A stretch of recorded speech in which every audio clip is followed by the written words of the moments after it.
Samajwadi party नेता ST Hasan के बेतुके बयान की करेंगे, जहां धराली में आपदा पर एसटी हसन एक बेतुका बयान देते हुए नजर आए। उनका कहना है कि हिमाचल उत्तराखंड में दूसरे मजहब का सम्मान नहीं हो रहा है, इसलिए इस तरह की आपदा आ रही है। तो वहीं हसन ने यह भी कहा कि किसी धार्मिक स्थल पर बुलडोजर नहीं चलना चाहिए, इस दुनिया को चलाने वाला कोई और है। जब उसका इंसाफ होता है तो कोई नहीं बचता है। जब बयान पर अब सियासी बवाल मच गया है तो इस पर एसटी हसन बैकफुट पर आ गए हैं और उनको अपने बयान को लेकर सफाई देनी पड़ गई है। चलिए अब दोनों बयान सुनाते हैं आपको जो उन्होंने धराली आपदा को लेकर दिए।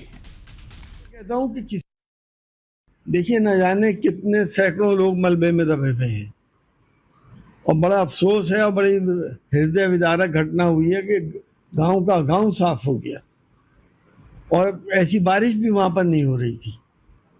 ये आपदाएं क्यों आ रही हैं आखिर? कभी हमें इस बात पे विचार करना चाहिए। हमने जंगलों के साथ बड़ी नाइंसाफ़ी करी, जंगलों को कटान और तमाम चीज़ें हो रही हैं।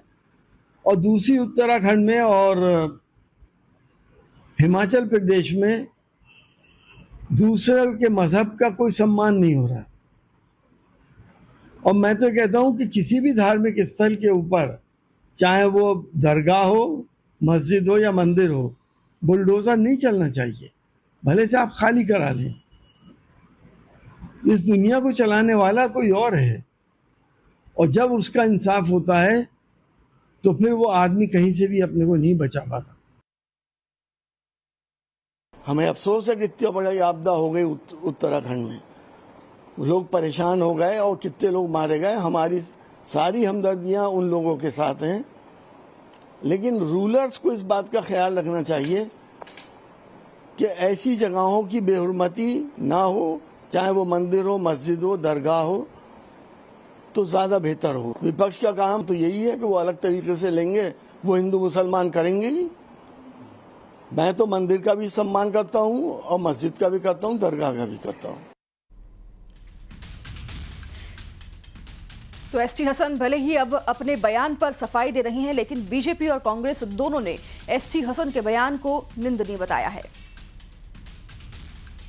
और उत्तराखंड और हिमाचल में जो भी प्राकृतिक आपदा है, निश्चित तौर पर यह मानवीय मानवता के लिए बेहद कष्टदायी है। लेकिन समाजवादी पार्टी के सांसद एसटी हसन इन दुख पर और नमक मिर्च लगाने का काम कर रहे हैं। दुर्भाग्यपूर्ण है कि इस बात को भी वो मजहबी खांचे में देख करके लोगों के दुख को बढ़ाने का काम कर रहे हैं। और समाजवादी पार्टी जानबूझ करके ऐसे सांसद पर कोई कार्रवाई नहीं करती, बल्कि ऐसी बातों के लिए उनको सम्मानित और प्रोत्साहित करने का काम करती है। ऐसे बयानात निंदनीय है। उत्तराखंड में जो कुछ हो रहा है, हिमाचल प्रदेश में जो कुछ हो रहा है, हिमाचल में तो हमारी कांग्रेस की सरकार है, उत्तराखंड के अंदर बीजेपी की सरकार है। और वो लोग जो बुलडोजर चला रहे हैं, उनका तो कुछ बिगड़ नहीं रहा है। ये तो मासूम लोग हैं, इनोसेंट लोग हैं, बेगुनाह लोग हैं। इनके और इनके परिवारों के साथ तो सबकी सहानुभूति होनी चाहिए। चलिए अब बात रायसेन की करेंगे, जहां एक निजी स्कूल में इस्लामिक पढ़ाई करने का मामला सामने आया है। मामला सामने आने के बाद हंगामा हो गया और अब सवाल ये उठ रहा है कि आखिर ऐसा क्यों किया जा रहा था और ये सब कब से चल रहा था। तो वहीं स्कूलों में अब तक किताबों को लेकर मनमानी देखी जा रही है, लेकिन ये पहली बार हुआ जब किसी निजी स्कूल में शिक्षा विभाग के नियमों के खिलाफ पढ़ाई इस तरह से करवाई जा रही हो।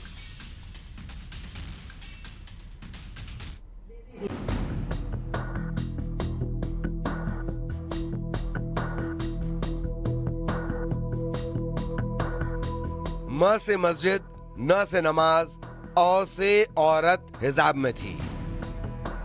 वर्णमाला के इन अक्षरों को ऐसे ही पढ़ाया जा रहा है, जिस पर एक नया विवाद शुरू हो गया है। मामला एक निजी स्कूल का है, जहां इस्लामिक पढ़ाई को लेकर हंगामा हो गया। हंगामा तब हुआ जब स्कूल में परिजन और एबीवीपी के कार्यकर्ता पहुंचे। हंगामा हुआ तो मामले की सूचना पुलिस को दी गई। इसके बाद मौके पर पुलिस पहुंची और आपत्तिजनक सामग्री जब्त कर ली गई। हो रही है, उसको देख लो तो पट्टी पाड़ा बनाने मिलेगा, तो उसमें एक औरत थी हिजाब वाली। तो मेरे मन में आया एक मुस्लिम व्यक्ति का वो है, तो मतलब हिजाब में औरत है, तो फिर मैंने देखा खोल के, तो उसमें ना से नवाज, का से कावा, वहाँ से मस्जिद, तो वो भी जो उर्दू के नीचे बिंदी लग रही थी, पूरी बिंदी मतलब पूरी उसमें वही चीज थी। तो फिर मैंने थोड़ा शिवम भैया हैं उनको बताया, विपिन भाई बताया, तो फिर ये सब। निजी स्कूल में इस्लामिक पढ़ाई को लेकर एबीवीपी ने प्रशासन से स्कूल की मान्यता रद्द करने की मांग की है। ये स्कूल है, वो देख सकते हैं आप, बेबी कॉन्वेंट स्कूल, जिसका पूरा मामला निकल के आया है। यहाँ पर बच्चों को का से कबूतर की जगह का से कावा, ना से नवाज यहाँ पर, और साथ ही माँ से मस्जिद यहाँ पर पढ़ाया जाता है। जिसके बाद यहाँ पर अभिभावकों को अमल मालूम चलता है तो यहाँ पर वो पहुँचते हैं। साथ ही अखिल भारतीय विद्यार्थी परिषद की जो छात्र जो टीम है वो यहाँ पर पहुँचती है और यहाँ पर हंगामा करती है, जमकर विरोध प्रदर्शन करती है। साथ ही स्कूल पर यहाँ पर कार्रवाई की मांग करते हैं कि जिस तरीके से यहाँ पर जो स्कूल की मान्यता है वो समाप्त की जाए। फिलहाल पुलिस की ओर से इस मामले की जांच की जा रही है। सवाल यह आता है कि आखिर इस तरह की पढ़ाई क्यों? कौन है जो शिक्षा के मंदिर में विवाद की चिंगारी भड़का रहा है? रायसेन से दिनेश यादव की रिपोर्ट, न्यूज़ 18। तो रायसेन स्कूल मामले में पर कांग्रेस ने बीजेपी को घेर दिया है इस बार, और कांग्रेस का कहना था कि नई शिक्षा नीति के तहत सरकार बेहतर शिक्षा की बात करती है, लेकिन इस तरह की घटनाएं क्यों हो रही है? वहीं बीजेपी ने साफ किया कि किसी भी स्कूल में धार्मिक एजेंडा नहीं चलाने दिया जाएगा और सरकार अलर्ट है। बीजेपी ने कहा कि ऐसे लोगों से सरकार सख्ती से निपटेगी। हम यही बात तो लगातार कहते हैं कि मध्य प्रदेश का शिक्षा का स्तर जो है लगातार गिरता जा रहा है। बच्चों को क्या पढ़ाना है, बच्चों को क्या सिखाना है, इस पर शिक्षा विभाग का और पढ़ाने वालों का बिल्कुल भी ध्यान नहीं है। और इन्हीं सब विसंगतियों का नतीजा है जो रायसेन की घटना बता रही है। क्यों? अब शिक्षक को ही नहीं मालूम है, वो कह रहे हैं कि मुझे नहीं पता ये कैसे हो गया, क्या हो गया, माफी मांग रहे हैं। सरकार को जांच करना चाहिए। मध्य प्रदेश में अगर शिक्षा की आड़ में किसी भी संस्थान द्वारा इस्लामिक एजेंडा या अन्य तरह का छुपा हुआ एजेंडा लागू करने की कोशिश की जाएगी तो उसे बर्दाश्त नहीं किया जाएगा। रायसेन में जिस तरह का मामला आया है, सरकार द्वारा इस पर संज्ञान लिया गया है।